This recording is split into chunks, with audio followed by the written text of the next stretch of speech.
Can you beat Pokemon LeafGreen with only Pokemon Mansion Pokemon? In the last video, we tried to beat Pokemon FireRed with only Mountain Moon Pokemon. It was a pretty good run and I was able to use some Pokemon I have never used before. This time, we will attempt to beat Pokemon LeafGreen using Pokemon found only in the Pokemon Mansion in Cinnabar Island. For Pokemon from the Pokemon Mansion, we have Rattata, Grimer, Koffing, Growlithe, Vulpix, and the failed experiment, Ditto. Here are the rules. Only Pokemon Mansion Pokemon in combat. Ancient Peeps can't battle. No items during battles, but held items are allowed. Set battle mode. Also, I made changes in the universal Pokemon randomizer like the starter and the lowercase Pokemon names. Alright, so we got that out of the way, it's time to start the game. I named my player Larry and my rival Jeff. Since we will be playing LeafGreen, I changed Charmander into Vulpix as my starter and named her Kurama. Don't get me wrong, I love Arcanine and I would always pick him whenever I have the chance. And I think it's time for me to show Ninetales some love, hence why I chose Pokemon LeafGreen. We had our first rival battle against his Squirtle where Kurama barely won thanks to Burn and her higher speed, but I think Blastoise would be a problem later on.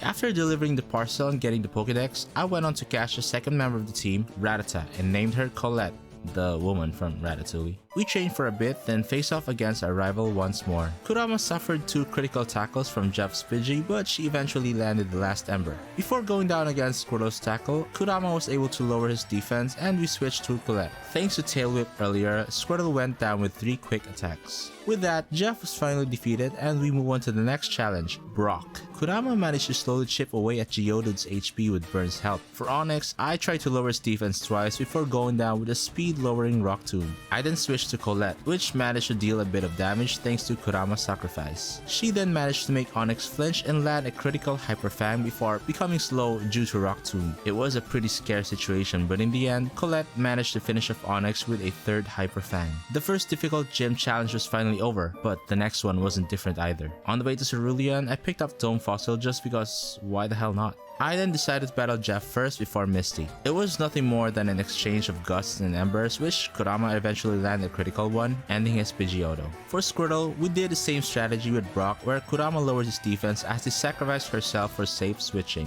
It tried to buff up its defense with Withdraw, but in the end, Colette was still able to penetrate its shell. Abra was nothing really. Teleport looked cool in Legends ZA, but it doesn't do anything in Gen 3. He then sent out his last Pokemon, a much weaker Rattata where Colette overpowered him with Hyper Fang and the finishing Quick Attack. After defeating a rival, fighting through the Nugget Bridge, and fixing the build situation, it was time to face off against Misty. Here is the team looking so far. Both at level 21 and Kurama's moveset now involves Confuse Ray, which if you watch my Mount Moon video did wonders for that run. Colette now evolved into a mild-natured Raticate, now with Scareface, which might come in handy in the future. Alright, time for Misty. I don't know, but it seems like Confuse Ray ain't helping here as Kurama went down with Water Splashes from Staryu, forcing Colette to take on the entire challenge by herself. Tail Whip didn't seem to matter due to Harden, but in the end, 1 Hyper Fang was enough. Starmie managed to confuse us, but we were able to lower her speed with Scareface. Colette pushed through the confusion and red HP, knocking down her Staryu with 2 Hyper Fangs. We now have our second badge. Off to the next one. Just before Lieutenant Surge, we battled a rival once more in SS Anne. Pidgeotto was kinda annoying as confusion didn't seem to bother him and he lowered Kurama's accuracy in the process. Jeff switched to War Turtle, rendering the Ember attack kind of useless, so we hit him with 1 Tail Whip. To my surprise, Kurama managed to survive a Water Gun with 3 HP, allowing us to confuse him. Thankfully, confusion seemed to work as he hit himself while we tried to make it easier for Colette as we landed a couple quick attacks before going down with a bite.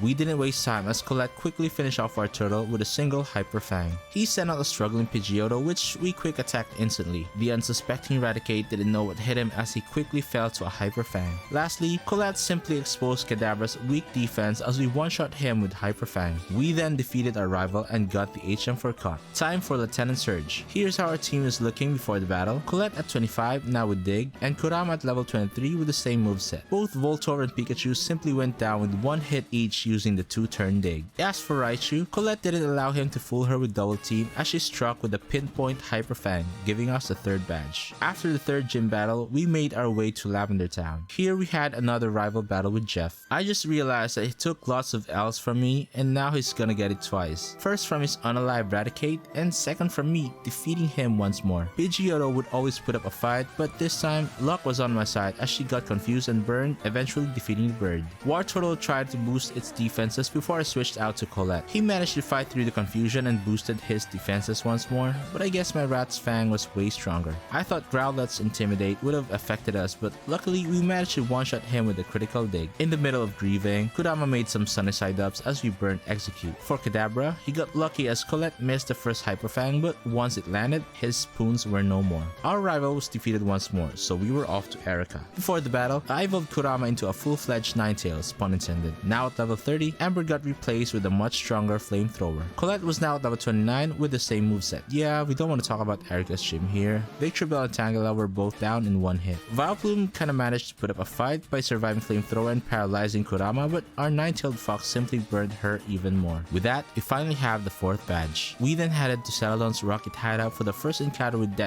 Giovanni. Colette and Onyx played hot potato with a defense stat until Onyx gave up, allowing us to finish him with Dig. Rhyhorn tried to lower our speed, but Colette was still faster, finishing him with Dig as well. Imagine lowering Colette's defense multiple times only for Kangaskhan to hit us with a special attack Bite. With a series of wrong moves and missed attacks, Colette eventually defeated Kangaskhan and Giovanni, giving us a Silph Scope. We calmed Cubone's mom and saved Mr. Fuji from the rockets, which he then gave us a Pokeflute to awaken certain Pokemon. Before taking on the second road, I took the HM for Fly from this not-so-secret house. I then took the Gold Teeth, finished the Fire Zone for Surf, and went back to the Warden for Strength. It was then finally time for Koga, and here is how our team is looking so far. Both at level 40 with better stats, and I replaced Colette's Hyper Fang for Strength, which has better accuracy. Both of his Koffing easily went down with Flamethrower, but as for Muck, he tried Acid Armor, which technically shouldn't matter since Flamethrower is special. Muck also tried to get small, but Kurama still had better accuracy and finished him off with a critical Flamethrower. Weezing was able to poison us, but compared to Muck, it was much easier, falling down to 2 Flamethrowers, defeating Koga and giving us the 5th badge. Now that we can use Surf, we headed straight to the Pokemon Mansion to catch the remaining members of the Mansion team. First was Grimer, which I named Gruella cause I forgot that it was a male Grimer, followed by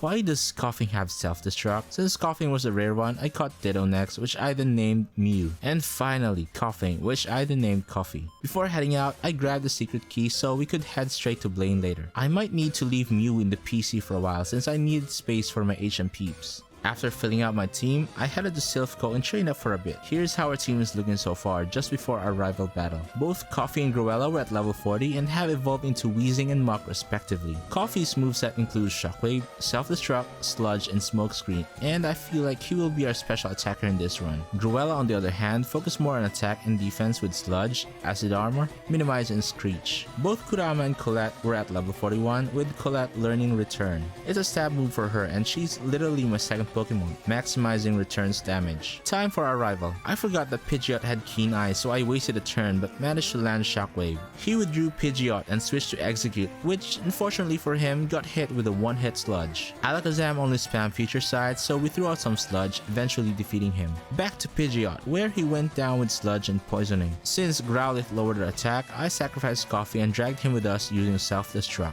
Finally, it was a showdown between a water hose and some slimy dirt. Blastoise spammed Protect while Gruella kept on minimizing himself. Screech did a lot as Sludge hit and poisoned him, just enough to finish him in the next turn. After our battle, I took this Lapras for Strength and Surf since I plan to teach Colette more moves in the future. Time for Giovanni. Nidorino was not much of a problem, but Nidoqueen gave us a hard time until Colette fainted. I then switched to Kurama, which I just discovered that fire deals normal damage against ground, making Nidoqueen fall to a Flamethrower Confusion combo. Although a bit ineffective against Rhyhorn, Kurama managed to land a critical Flamethrower to defeat him. Lastly, he sent out the annoying Kangaskhan, but thanks to Burn, all it took was 2 Flamethrowers to finally defeat Giovanni and save Silphco. A quick team check before Sabrina. Colette, now at 41, had her strength replaced with Ice Beam. Gruella still at 40 with the same moveset, Kurama now 41 with the same moveset, and Coffee at 41 with still the same moveset. Sabrina's Kadabra and Mr. Mime had no chance against Colette's return. Her Venomoth managed to survive, but an Ice Beam return combo finished her after healing.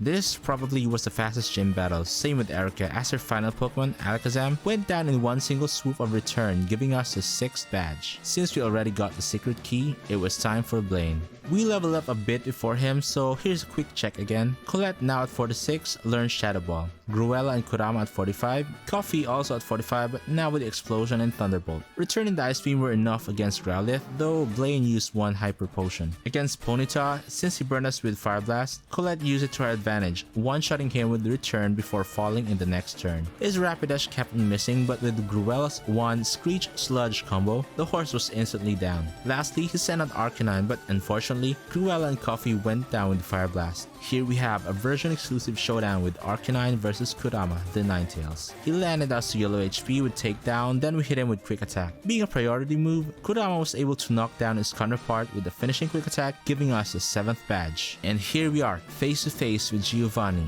But before that, a quick look at the team, which are all now at level 50, except for Kurama, who's at 41. I decided to use Mew against Giovanni as I thought of a way to make use of Transform. Colette now has Endeavor because it's kinda like Explosion, but not exactly. It might come in handy soon. Gruella now has an upgraded Sludge Bomb, while Koffing and Kurama stayed the same. It is time for the final gym battle. Mew transformed into Rhyhorn for Earthquake to take down two of Giovanni's Pokemon, Rhyhorn and, surprisingly, Nidoqueen. Nidoking, however, took down our Mew, but Colette avenged them with a critical return. Thanks to the Poisoning, Colette's attack increased, one-shotting Dugtrio as well. For Rhyhorn, as the poison lingered, Colette managed to penetrate Rhyhorn's rocky defenses with 2 returns. Giovanni was finally defeated, giving us the 8th badge. We are now off to Victory Road, but of course, our rival showed up one more time for a last battle before the league. I think it'll also be Koffing versus Pidgeot, as Koffing landed Thunderbolt twice, defeating the bird. However, our Koffing spilled as one Psychic from Alakazam's Spoon hit him with one shot. Calm Mind was useless in the face of Colette, as one Shadow Ball connected, defeating the Alakazam. Growlithe was kinda a pushover here, as 2 returns sent him back to his Pokeball. I tested out Endeavor and other moves against Rhyhorn until both of us were at red HP. Colette was still faster, so I finished him with an effective Ice Beam. I would like to consider Colette as an MVP after this rival fight, as she managed to dodge a paralysis from Execute, finishing him off with Shadow Ball. Before going down against Blastoise, she managed to send him to red health. As a finisher, Gruella rained down some Sludge Bombs, defeating Blastoise and our rival. After that battle, I believe our team was ready strategy-wise against the Elite Four as we made our way to Victory Road. And here we are, off to challenge the Elite Four and the Pokemon League champion. But first, we gotta take a quick look at our team. After training for some time, I made all of them reach level 62, just one level below the champion's ace. Koffing still with Sludge, Explosion, Thunderbolt, and Smokescreen. Gruella with Sludge Bomb, Acid Armor, Minimize, and Screech. Mew, which I believe would be very crucial in some battles. Kurama with Flamethrower, Attract, Confuse Ray, and Fire Blast. Lastly, Colette with Return, Double Team, Ice Beam, and Shadow Ball. It's time to face Lorelei. Dugong didn't seem to matter against Koffing as 2 Thunderbolts finisher. Slowbro's Amnesia made no sense as Colette spammed Shadow Ball. Surf kinda hurt a bit and a full restore was used. Eventually, Slowbro was defeated with a Return, Shadow Ball, Ice Beam combo. No thanks to Yawn, Colette was asleep as she faced Cloyster. Hail was pretty annoying, but once Colette woke up, we spammed Double Team, dodging Cloyster's dive and finish her off with Return. Surprisingly, I didn't need Kurama against Jinx as Colette attacked with Shadow Ball and one-shotted the Jinx. Colette managed to leave Lorelei's Lapras on yellow HP before sacrificing herself to switch safely. Koffing's Thunderbolt reached the full restore range, but luckily her Citrus Berry kicked in, allowing us to finish Lapras in 2 turns, defeating Lorelei. Next up was Bruno. Despite not being a special attacker, Colette managed to use only one Ice Beam against the 2 Onyxes, or whatever the hell that is. It was a grueling fight, pun intended, against all of his fighting Pokemon, rotating all of Gruella's moves. In the end, he tanked all of the kicks and punches, defeating Elite Four Bruno. Here goes Agatha. Mew did its magic, transforming to Gengar, but I stalled a bit, trying out different combos until we fainted, not doing anything significant. Colette pretty much handled all of the Ghost Mons with a Dark Rasengan. Golbat was a no-brainer as we finished her off with an Ice Beam return combo. As for Arbok, Kurama took care of the snake, Breathing Fire, eventually defeating the old lady. The final Elite Four challenge, Lance. This was where Mew became the star of the show, starting off with Koffing's Thunderbolts against Gyarados, then switching to Mew against Aerodactyl. Transform did a lot of wonders as soon as we copied Aerodactyl. Mew basically ran through of Lance's Pokemon, from Aerodactyl, the 2 Dragonairs, and the mighty Dragonite with just Ancient Power. That was the quickest challenge so far, defeating Elite Four Lance. And the hardest challenge, our rival, the Pokemon champion, Jeff. I actually tried multiple times and learned that the most difficult ones to face were Rhydon, Blastoise, and Arcanine. First up was Koffing and Pidgeot. 2 Thunderbolts and it was enough. For Alakazam, Colette did a critical Shadow Ball, one-shotting him. I then switched to Kurama against Exeggutor, luckily landing a one-hit Fire Blast. And here goes Rhydon. I thought of settling the scorer using Colette with Ice Beam, but Earthquake was just too strong. So I sent out my Dark Horse, Mew, and copied him, barely surviving that devastating Earthquake. But thanks to Colette's sacrifice, Mew managed to finish it with an Earthquake as well. I thought of using Scareface against Blastoise, but Rock Tomb lowered the speed earlier. Mew fainted, so I switched to Gruella. In some attempts, Blastoise seemed to have 110% accuracy against Minimize as Hydro Pumps kept on hitting. But this time, Gruella stood his ground with 2 HP as a supposed finishing bite missed, defeating him with Sludge Bomb. And finally, here goes Arcanine. Gruella went down with an accurate extreme speed, so I switched to Koffing. Flamethrower did hit, but we didn't hesitate and quickly used Explosion, dragging down Arcanine with us. I literally teared up as soon as the battle ended, as it took me multiple resets to get by my rival, and here we are, putting the Pokemon Mansion in the Hall of Fame. We finally beat Pokemon LeafGreen with Pokemon from the Pokemon Mansion only. What do you think of this run? Comment down below your thoughts and maybe you could suggest challenges I could do in the future. That is all for now. LR Trigger, out.